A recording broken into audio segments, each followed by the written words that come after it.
মাথায় রেখে বর্তমান সরকারকে কেয়ারটেকার সরকারের আদলে পরিচালিত করতে হবে।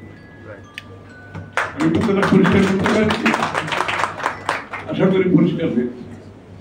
যেহেতু ওনারা অন্তর্বর্তীকালীন সরকার, কেয়ারটেকার সরকার আগামী নির্বাচন থেকে শুরু হবে, বর্তমান সরকারকে এটা মাথায় রাখতে হবে।